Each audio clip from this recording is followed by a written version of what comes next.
নমস্কার বন্ধুরা, সুনিতার হেসেলে সবাইকে স্বাগত।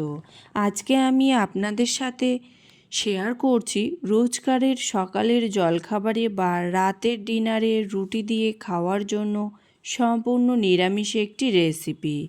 রান্নাটি নতুন কোনো রান্না নয়, বহু পুরনো একটি রান্না। প্রায়শই সকলের বাড়িতেই কিন্তু হয়ে থাকে। আর এটা রান্না করতে কিন্তু কোনো রকম কোনো মশলার প্রয়োজন হয় না। আলু পেঁপের তরকারি বা আলু পেঁপের ডালনা, এটা কিন্তু রুটি, লুচি, পরোটার সাথে খেতে অসাধারণ লাগে। চলুন তাহলে রেসিপিটি শুরু করা যাক। প্রথমেই দেখুন, আমি আলু পেঁপের তরকারি বা ডালনা বানানোর জন্য এখানে আমি একটা পেঁপে নিয়ে নিয়েছি। পেঁপেটাকে খুব ভালো করে ছাড়িয়ে নিয়ে ছোট ছোট ডুম করে কেটে নিয়েছি, কেটে পরিষ্কার করে ধুয়ে নিয়েছি। এখানে আমার 500 গ্রাম পেঁপে আছে। দেখুন, পেঁপেটাকে কিন্তু খোসা ছাড়িয়ে ছোট টুকরো করে নিয়ে পরিষ্কার করে ধুয়ে নিয়েছি। আর এর সঙ্গে আমি ছোট ছোট দুটো আলুকেও আমি ছোট টুকরো করে পরিষ্কার করে ধুয়ে নিয়েছি। এবার আমি রান্নাটা শুরু করব। তার জন্য ওভেনে আমি একটা কড়াই বসিয়ে দিয়েছি, তাতে দিয়ে দিয়েছি পরিমাণ মতো সর্ষের তেল। এখানে আমি 2 টেবিল চামচ পরিমাণে সর্ষের তেল ব্যবহার করেছি।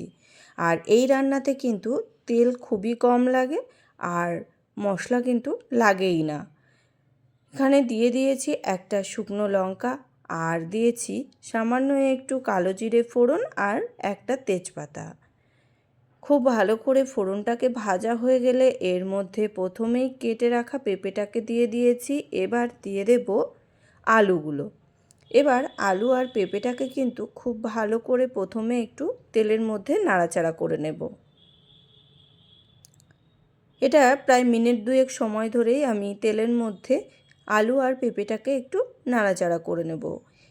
দেখুন, এখানে আলু পেঁপে কিন্তু তেলের সঙ্গে খুব সুন্দরভাবে একটু মিশিয়ে নিয়েছি। এবার এখানে দিয়ে দেব স্বাদ অনুযায়ী লবণ, আর দিয়ে দেব পরিমাণ মতো একটু হলুদ গুঁড়ো। লবণ আর হলুদ গুঁড়োটা দেওয়ার পরে খুব ভালো করে কিন্তু মিশিয়ে নেব।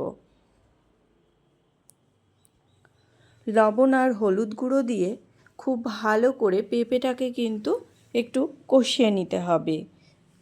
খুব ভালো করে লবণ হলুদটাকে মিশিয়ে নেওয়ার পরে এখানে আমি ঢাকা দিয়ে দেব প্রায় 5 মিনিটের জন্য।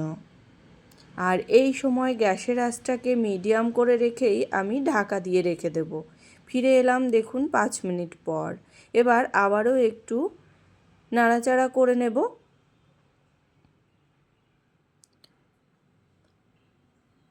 আবারও কিন্তু একটু নাড়াচাড়া করে নিয়েছি। এবার আমি একদম গ্যাসের আঁচটাকে কমিয়ে দিয়ে ঢাকা দিয়ে রেখে দেব 10 মিনিটের জন্য। এইভাবে ঢাকা দিয়ে দিয়ে কষিয়ে নিলে কি হবে, পেঁপেটা কিন্তু কষাতে কষাতেই খুব সুন্দরভাবেই নরম হয়ে আসবে। আর পেঁপের যে একটা কাঁচা গন্ধ আছে সেটা কিন্তু আর থাকবে না। যেহেতু তরকারিতে কোনো রকম কোনো মশলার ব্যবহার করব না, সেই কারণে এখানে একটু হাতে সময় নিয়ে পেঁপেটাকে কিন্তু কষিয়ে নিতে হবে। পেঁপে কিন্তু খুব সুন্দরভাবে কষানো হয়ে গেছে। এবার এর মধ্যে দিয়ে দেব পরিমাণ মতো জল। জল দিয়ে খুব ভালো করে একটু মিশিয়ে নেব। খুব ভালো করে মিশিয়ে নিয়ে এবার আমি ঢাকা দিয়ে রেখে দেব আলু পেঁপেটা খুব ভালো করে সেদ্ধ হওয়া পর্যন্ত। দেখুন, আমি প্রায় 10 মিনিট মতো মিডিয়াম আঁচে ঢাকা দিয়ে রেখে দিয়েছিলাম। পেঁপে কিন্তু খুব সুন্দরভাবেই সেদ্ধ হয়ে গেছে। দেখুন, আলু পেঁপে সবই খুব সুন্দরভাবেই সেদ্ধ হয়ে গেছে। এবার একটু নাড়াচাড়া করে নেব আর খুন্তি দিয়ে একটু ঘেঁটে দেব। তার আগে এর মধ্যে দিয়ে দেব কয়েকটা কাঁচা লঙ্কা। যদি আপনারা বেশি ঝাল খেতে পছন্দ করেন তাহলে অবশ্যই ঝালটাকে আগে ব্যবহার করবেন। আর যেহেতু পেঁপেতে খুব বেশি ঝাল লাগে না, সেই কারণে আমি এখানে কাঁচা লঙ্কাটাকে পরে ব্যবহার করেছি। দিয়ে দিয়েছি স্বাদ অনুযায়ী একটু মিষ্টি। যেহেতু নিরামিষ রান্না আর রুটি দিয়ে তরকারিটাকে পরিবেশন করব, সেই কারণে এখানে একটু মিষ্টির ব্যবহার করেছি। মিষ্টিটা আপনারা চাইলে নাও দিতে পারেন।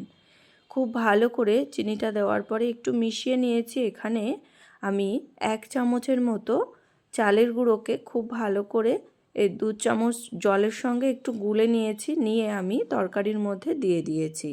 এতে করে তরকারির যে জলজলে ভাবটা সেটা কিন্তু আর থাকবে না, একটা বেশ আঠালো ভাব আসবে, সেই কারণে এখানে দিয়ে দিয়েছি। চালের গুঁড়োটাকে আমি জলের সঙ্গে গুলে খুব ভালো করে মিশিয়ে নেব। মিশিয়ে নিয়ে এইভাবে আমি প্রায় 5 মিনিট মতো একটু ফুটিয়ে নেব, গ্যাসের আঁচটাকে মিডিয়াম করে রেখে। দেখুন প্রায় 5 মিনিট মতো আমি ফুটিয়ে নিয়েছি তরকারিটাকে। তরকারিটা কিন্তু বেশ ঘন হয়ে এসেছে। আর এটা কিন্তু রুটি, লুচি, পরোটা সবারই সঙ্গে খেতে ভীষণই ভালো লাগে। একদম বিনা মশলায় কম তেলে কিন্তু এরকম স্বাস্থ্যকর পেঁপের তরকারির সকালের জলখাবারে কিংবা রাতের ডিনারে রুটি দিয়ে কিন্তু ভীষণই সুন্দর যায়।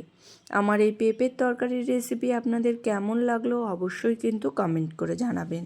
যদি ভালো লেগে থাকে তাহলে একটা লাইক করবেন আর সাবস্ক্রাইব করে পাশে থাকার অনুরোধ রইল। আজকের মতো এই পর্যন্তই। আবার দেখা হবে নতুন কোনো রেসিপি নিয়ে। ভালো থাকবেন, সুস্থ থাকবেন। ধন্যবাদ।